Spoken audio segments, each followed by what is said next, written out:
capítulo 6, como Deus dá ao doente.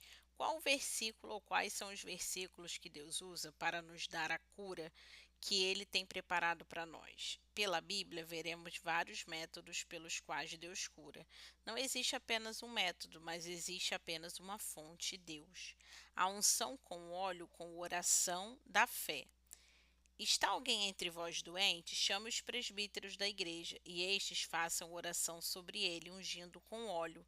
Tem o nome do Senhor. E a oração da fé salvará o enfermo, e o Senhor levantará.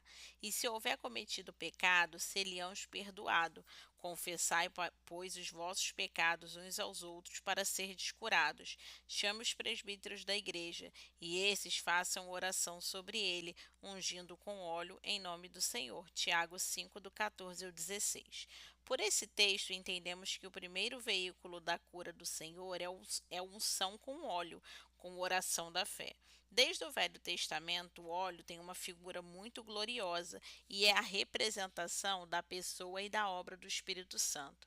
Tiago está falando para uma igreja em maturidade. Provavelmente não há muitas pessoas maduras. A expressão presbítero representa não apenas um cargo hierárquico na igreja, mas uma maior maturidade espiritual do que as outras pessoas. Eram as pessoas que sabiam fazer a oração da fé e que saberiam clamar a vontade de Deus pela sua palavra, utilizando de forma saudável o óleo como outra figura bíblica. Depois podemos ver que a oração da fé é que salva o doente, lembrando que a palavra grego sozo, traduzida aqui como salvar, também significa curar.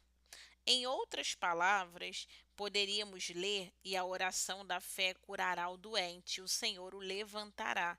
Então você pode orar em fé e receber a cura por si mesmo, como vimos em Marcos 11, 24, equação da fé. Mas cristãos também podem orar um pelos outros para que sejam curados de acordo com Tiago 5,14, o nome de Jesus.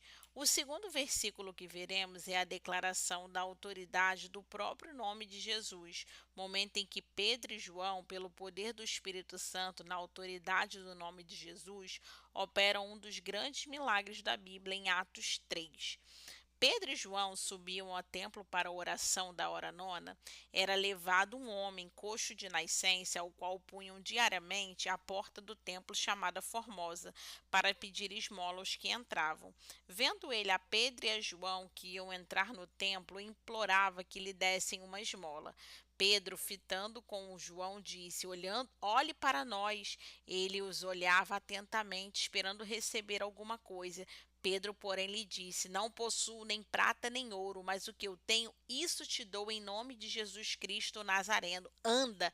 E tomando pela mão direita, levantou. Imediatamente os pés e tornozelos se firmaram. De um salto se pôs em pé. Passou a andar e entrou com eles no templo, saudando e louvando a Deus. Viu todo o povo andar e a louvar a Deus, reconheceram ser ele mesmo que esmolava, assentado à porta formosa do templo, e se encheram de admiração e assombro por isso que lhe acontecera.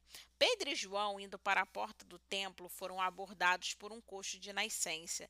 Pedro entendeu aquela oportunidade quando abordou o homem dizendo: Olhe para nós. Ele os olhava atentamente, esperando receber alguma coisa.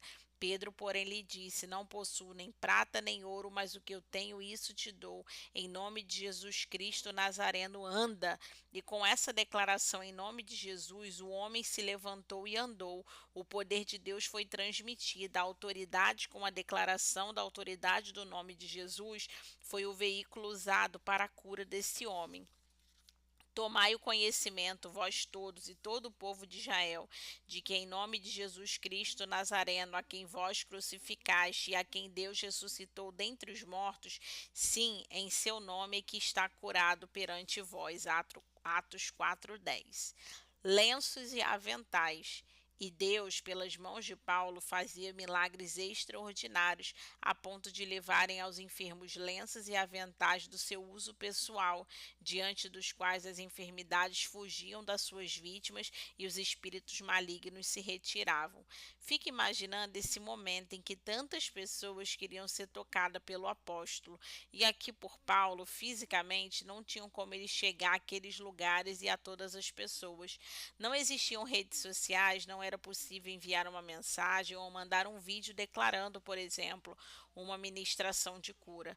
Paulo entendeu que uma das formas que poderia transmitir a unção de Cristo que estava sobre a sua vida era entregando lenços de uso pessoal para que as pessoas levassem para usá-los nos enfermos.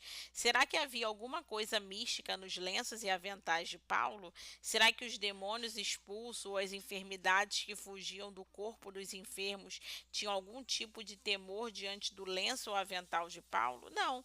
O lenço e aventais não tinham poderes em si, não eram místicos, mas nesse momento foram utilizados como veículo de poder de Deus para curar os enfermos e libertar pessoas endemoniadas. Em momentos de imaturidade, Deus usa como que muletas, bengalas, auxílios para realizar seus milagres. Porém, Deus não quer que fiquemos em todo o tempo usando auxílios, Ele quer que tenhamos uma fé madura. Eu já vi pessoas sendo curadas porque alguém orou num copo d'água e isso foi como um ponto de disparar uma fé. Outros, por meio de roupas de pregadores, expeliram uma pedra nos rins e em outras pessoas o demônio ser expulso. Deus faz por meio da manifestação do seu poder. Ele pode nos conduzir a tantos atos proféticos que conduzem o poder de Deus às pessoas, mas Deus jamais vai querer que tenhamos nós, nas coisas materiais, um único lugar para receber algo dele, para que não apegarmos aquilo que é um meio. Em algum momento, o próprio Deus pode dar alguma instrução para transmitir o poder dele por meio de direções específicas, mas isso são exceções e não regras. A palavra falada. O quarto versículo, o quarto veículo da condução da cura do enfermo é a palavra falada, declarada, podemos chamar até de palavra profética. Temos um exemplo claro desse tipo de cura pelo que aconteceu com um centurião, como já vimos em Lucas 7. Esse homem sabia que a palavra de Jesus tinha poder e que esta declarada curaria seu servo. Jesus declara a palavra que se tornou o veículo de cura do servo daquele centurião. Vejamos outro exemplo como Paulo em Listra. Em Listra costumava estar assentado certo homem aleijado, paralítico desde o nascimento, o qual jamais pudera andar. Esse homem ouviu falar de Paulo, que fixando nele os olhos e vendo que possuía fé para ser curado, disse-lhe em alta voz: Apruma-te direito sobre os pés, e ele saltou e andava. Atos 14, do 8 ao 10. Fique sempre atenta às direções do Espírito em seu coração. Às vezes achamos que são apenas nossos próprios pensamentos, mas podem ser palavras inspiradas por Deus para transmitirmos a alguém o seu agir. Marcos 11, 23 vai dizer: Porque em verdade vos afirmo que se alguém disser a este monte, erga-te e lança no mar, e não duvidar em seu coração, mas crê que se fará o que diz, assim será com ele. Então, a palavra falada também é um dos veículos do poder e da autoridade de Deus. Quando cremos com o coração e confessamos com a boca, estamos sendo cooperadores de Deus em sua obra. A oração da fé. O quinto veículo para recebermos de Deus a cura do Senhor é a oração da fé. Por isso vos digo que tudo quanto em oração pedires, crede que recebeste e assim será convosco. Quando ouvimos, cremos no posicionamento em oração, cremos que recebemos dele aquilo que pedimos. Essa é a verdadeira oração da fé. Algumas pessoas acham que a oração da fé é mais poderosa quando fazemos com imposição de voz ou acompanhada de pulos e gritos. Alguns chamam de oração forte, mas não existe oração forte ou fraca. A oração de Deus atende é aquela que é em concordância com a sua palavra. Se permanecestes em mim e as minhas palavras em vós, pedireis o que quiseres e vos será feito. João 15, 7. Na verdade, a oração forte está na capacidade de ouvir e aí sim falarmos o que ouvimos de Deus, como aprendemos com Paulo. Tendo, porém, o mesmo espírito da fé, como está escrito, eu criei, por isso é que falei, também nós cremos, por isso também falamos, 2 Coríntios 4:13. Podemos encontrar a oração da fé em outras passagens bíblicas, por exemplo, 1 João 5:14-15. E esta é a confiança que temos para com ele. Se pedires alguma coisa segundo a sua vontade, ele nos ouve. E se sabemos que ele nos ouve quanto ao que pedimos, estamos certos de que obtemos os pedidos que lhe temos feito. Entendemos que quando conhecemos a vontade de Deus pela sua palavra e pelo seu Espírito, nos achegamos dizendo: Senhor, essa é a sua vontade. Imagine um pai dizendo para o filho: pode abrir a geladeira, já fiz a compra, a provisão é para você. Porém, o filho toda hora vai ao pai: pai, eu posso? O pai pode dizer ao filho: já disse que você pode. Essa é a minha vontade para você. Usufrua do que adquirir para o seu bem, meu filho. Você pode ser curado por meio da oração de fé, orando por você mesmo e clamando pela vontade revelada de Deus nas Escrituras. Imposição de mãos. O sexto versículo era muito usado por Jesus em seu ministério terreno, a imposição de mãos. Marcos 6, do 1 ao 5 vai dizer: Tendo Jesus partido dali, foi para a sua terra, e os seus discípulos o acompanhavam. Chegando o sábado, passou a ensinar na sinagoga, e muitos ouvindo se maravilharam, dizendo: De onde vêm estas coisas? Que sabedoria é essa que lhe foi dada? E como se fazem tais maravilhas por suas mãos? Não é este o carpinteiro, filho de Maria, irmão de Tiago, José, Judas e Simão?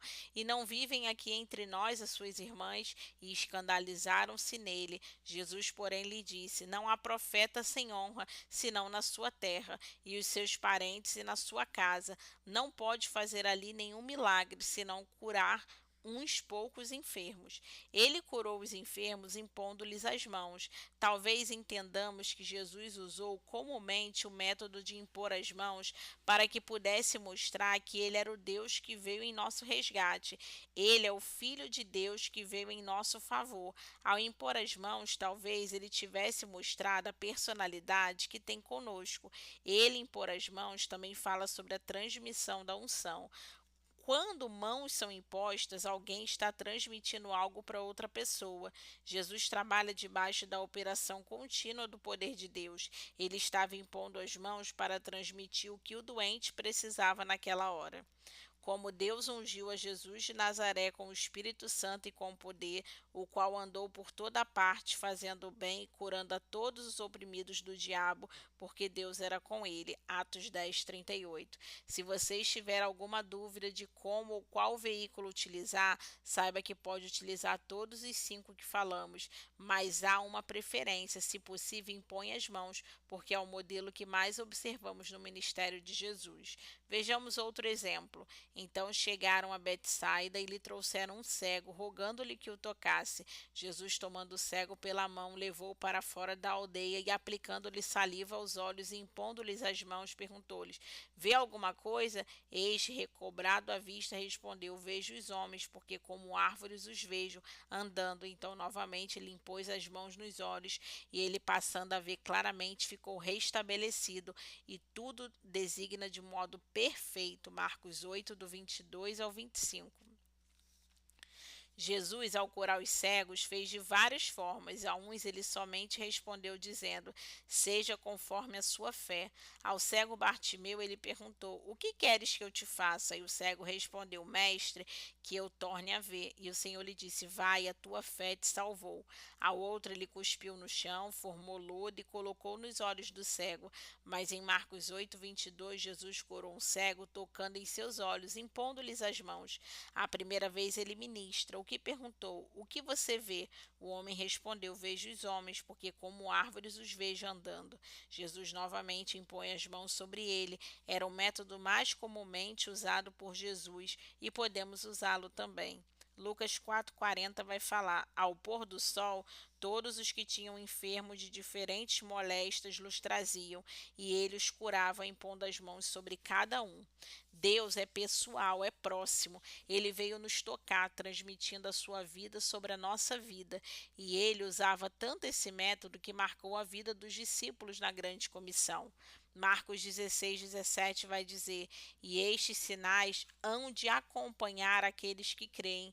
Em meu nome expelirão demônios, falarão novas línguas, pegarão em serpentes, e se alguma coisa mortífera beberem, não lhe fará mal. Se impuseres as mãos sobre os enfermos, eles ficarão curados. Jesus nos deixou esse método para transmitirmos a cura aos doentes. E assim finalizamos o capítulo.